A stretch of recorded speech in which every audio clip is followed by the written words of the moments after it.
Okay. Ganito tanggalin ang filter ng Mitsubishi Estrada. Nandito lang po sa harap. Ito yung modelo na Mitsubishi Estrada. Ay nasa harap, punasan yung lagayan. Dito lang siya. Ganyan po ang mag-change oil ng Mitsubishi at magtanggal ng Mitsubishi Estrada oil filter. Ayan, punasan yung lagayan at ilagay yung bagong filter. Ayan. Ayan.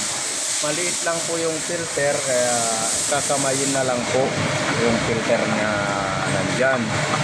Kaya ayan, ganyan lang po ang magtanggal at maglagay ng oil filter ng Estrada.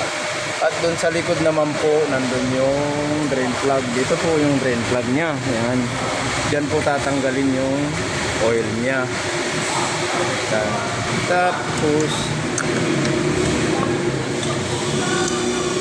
Tapos higitan sa pamamagitan ng filter wrench. Yan.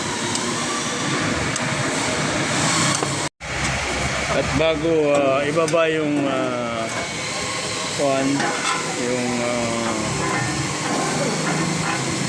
chinensuelan na Estrada, ay ilalagay muna tong fender cover na tinatawag.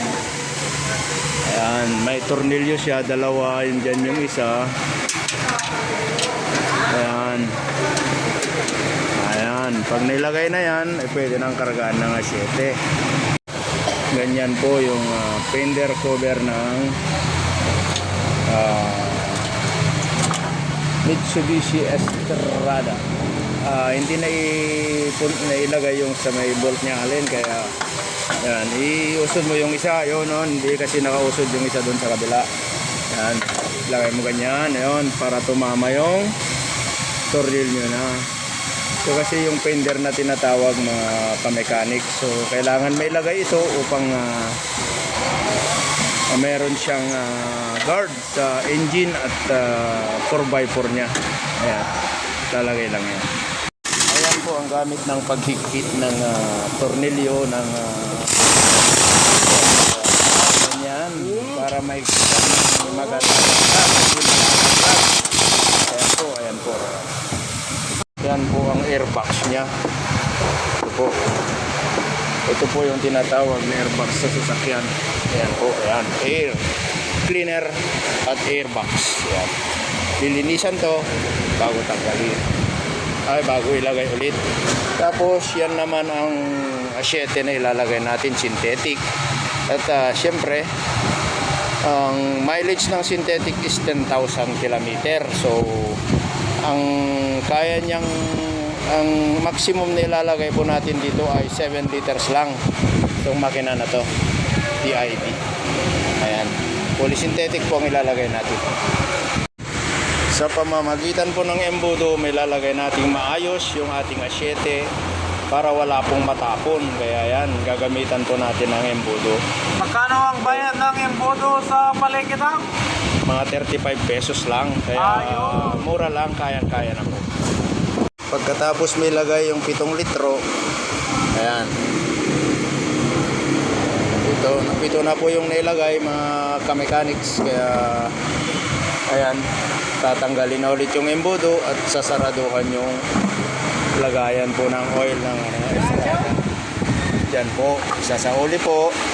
And then, ang susunod ay lilinisan natin yung air cleaner na tinatawag. Yan. Kinuha na po yung air filter. Yan na po. At ating linisan sa pamamagitan ng hangin. Yan. Nakatapos niya sa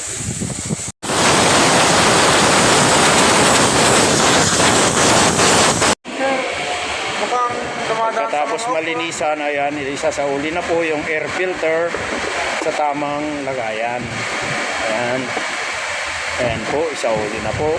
Ganun lang po kasimple ang mag-change oil ng Mitsubishi Estrada.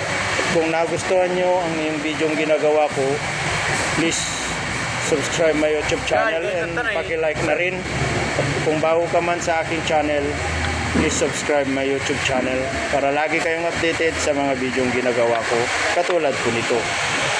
ngayon nilagay na po ng maayos at lilinisin na po yung mga alikabok para matanggal din.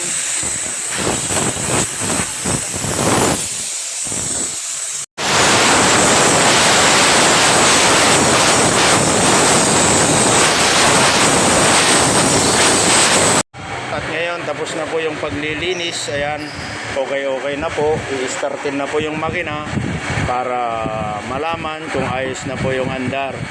At kung bago ka sa aking channel, please subscribe my YouTube channel. Marami pong salamat sa tiyaga niyong panonood sa mga tutorial na ginagawa kong video katulad po nito.